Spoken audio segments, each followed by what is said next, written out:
Lu pernah nggak sih ngerasa bingung sama berita ekonomi?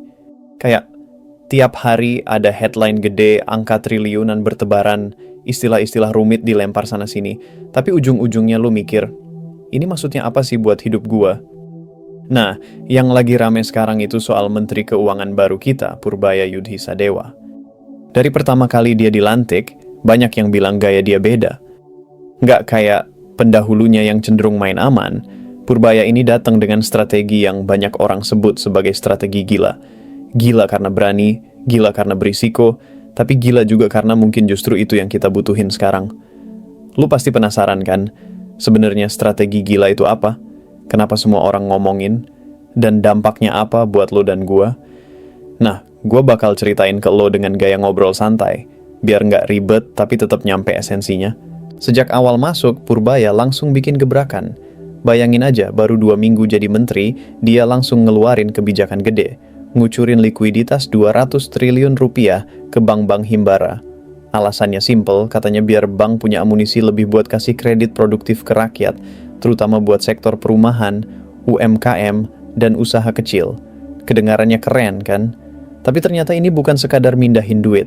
Dia juga ngasih syarat, dana itu nggak boleh dipakai buat beli surat utang negara, nggak boleh cuma jadi investasi aman buat bank, tapi harus disalurin ke ekonomi nyata. Jadi uang itu harus kerja, bukan tidur.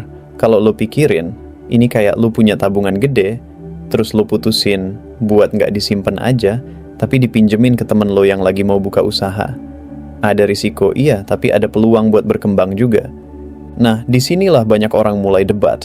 Ada yang bilang langkah Purbaya ini cerdas, karena ekonomi kita memang lagi lesu, daya beli melemah, dan bank cenderung main aman. Tapi ada juga yang bilang, waduh, hati-hati bro. Soalnya kalau uang segitu besar digelontorin, terus penyalurannya nggak tepat, bisa bikin inflasi, bisa bikin rupiah makin tertekan.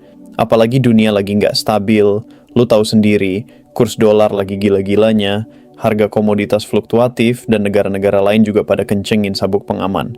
Jadi wajar aja kalau ada yang nyebut strategi ini sebagai taruhan besar. Tapi Purbaya nggak berhenti di situ. Dia juga ngegas dengan stimulus baru senilai 16 triliun lebih buat berbagai program sosial dan produktif. Ada bantuan pangan, ada magang buat fresh graduate, ada diskon iuran jaminan sosial buat ojol, ada proyek padat karya, sampai pembangunan perumahan rakyat. Semua ini katanya biar roda ekonomi rakyat kecil tetap muter. Gue lihat sih idenya cukup mulia, karena dia sadar kalau ekonomi makro bisa bagus di atas kertas, tapi kalau ke rakyat bawah nggak kebagian napas, ya sama aja bohong. Lagi-lagi, ada yang apresiasi, ada juga yang skeptis. Skeptisnya gini, emang bisa program-program kayak gini ngangkat ekonomi dalam jangka panjang atau cuma efek sesaat aja? Selain urusan dana segar, Purbaya juga berani nyentil soal pajak. Lu inget kan dulu ada aturan warisan dari Sri Mulyani soal pajak UMKM online? Nah, Purbaya mutusin buat nunda itu. Katanya, kondisi sekarang belum tepat buat nambah beban pedagang kecil dan pelaku e-commerce. Buat sebagian orang, ini langkah populis, bahkan bisa dibilang cari simpati. Tapi kalau lo lihat lebih dalam, ini juga sinyal bahwa dia pengen bangun kepercayaan dulu. Jangan sampai pemerintah malah jadi kayak tukang palak di mata rakyat. Dan di sisi lain, dia malah ngejar pajak dari korporasi besar dan orang-orang kaya yang selama ini sering lolos dari kewajiban. Targetnya gede banget, sampai 60 triliun rupiah dari para penunggak pajak. Kalau beneran kejadian, ini sih bukan cuma bikin kas negara tambah tebal, tapi juga kasih rasa adil buat rakyat kecil yang udah taat bayar pajak. Nah, lo mungkin juga pernah dengar kontroversi dia soal cukai rokok. Dia sempat bilang kebijakan cukai selama ini kayak Firaun, kejam dan mencekik. Pernyataan ini bikin heboh, banyak yang protes, banyak juga yang setuju. Tapi intinya, Purbaya pengen bilang bahwa regulasi jangan cuma ngelihat angka penerimaan negara, tapi juga ngelihat dampak ke rakyat kecil, terutama buruh pabrik, petani tembakau, sampai warung-warung kecil. Apalagi dia juga bilang bakal gencarin razia rokok ilegal bahkan sampai ke marketplace dan warung. Jadi bukan cuma nyari duit dari cukai, tapi juga nyoba bikin aturan mainnya lebih fair. Sekarang kita masuk ke bagian yang agak teknis, tapi penting. Purbaya itu sering nyebut istilah reflasi. Apa sih maksudnya? Simpelnya, dia mau dorong permintaan masyarakat biar ekonomi nggak stuck.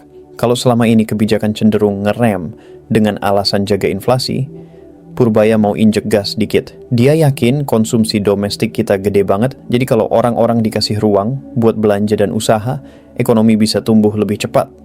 Targetnya bahkan bisa sampai 6-6,5%. Ambisius? Iya. Mustahil? Nggak juga, asal semua faktor mendukung. Tapi lo tahu sendiri, masalah klasik Indonesia bukan cuma di konsumsi, tapi juga di produktivitas, birokrasi yang ribet, sampai korupsi yang masih merajalela. Nah, disinilah tantangannya. Strategi gila doang nggak cukup kalau pondasi strukturalnya masih rapuh. Tapi yang gue suka dari gaya Purbaya adalah dia berani ngomong blak-blakan. Dia bilang jabatan Menko itu nggak gampang, banyak kepentingan yang harus dihadapi, tapi dia nggak mau sekadar jadi penonton. Gue rasa ini penting, karena rakyat sering capek lihat pejabat yang cuma baca teks atau ngomong aman.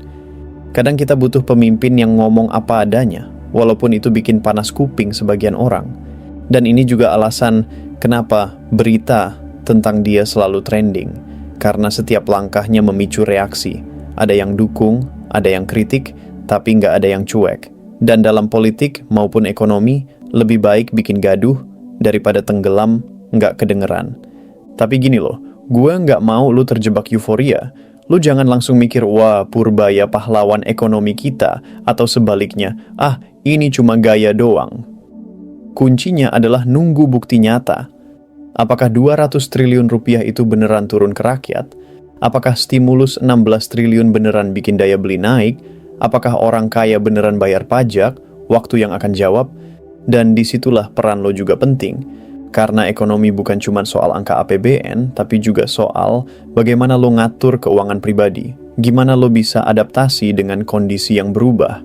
Kalau lo cuma nyalahin pemerintah tanpa berusaha perbaiki diri, ya lo bakal ketinggalan. Tapi kalau lo melek informasi dan bisa ambil peluang dari kebijakan ini, mungkin lo justru bisa naik kelas. Gue juga pengen lo ngerti bahwa kebijakan kayak gini nggak bisa berdiri sendiri. Kita perlu sinergi.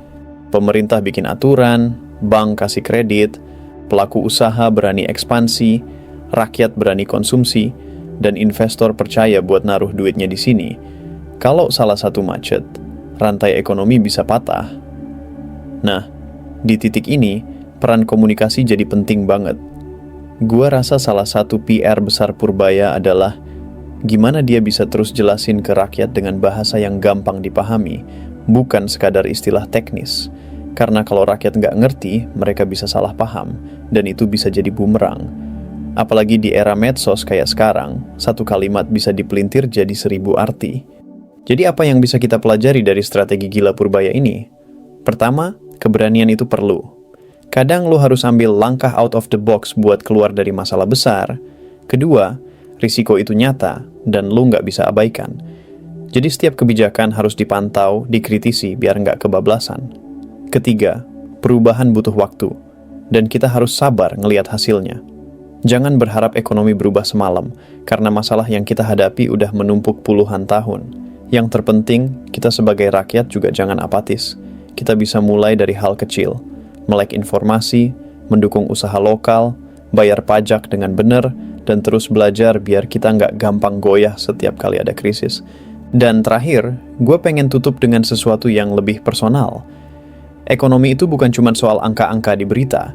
Ekonomi itu soal gimana lo bisa kasih makan keluarga lo, gimana lo bisa nyekolahin anak lo, gimana lo bisa punya harapan buat masa depan. Jadi kalau ada menteri keuangan baru dengan strategi yang orang bilang gila, jangan cuma jadi penonton. Jadilah bagian dari cerita ini.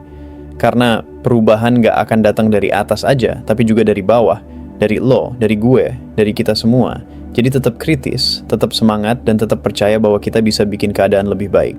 Kalau lo suka cara gue jelasin hal kayak gini, jangan lupa kasih like, share ke teman-teman lo, dan subscribe biar lo nggak ketinggalan cerita-cerita penting lain tentang ekonomi dan kehidupan kita sehari-hari. Karena ujungnya semua ini balik ke satu hal, masa depan kita nggak boleh digadaikan, harus kita perjuangkan bareng-bareng,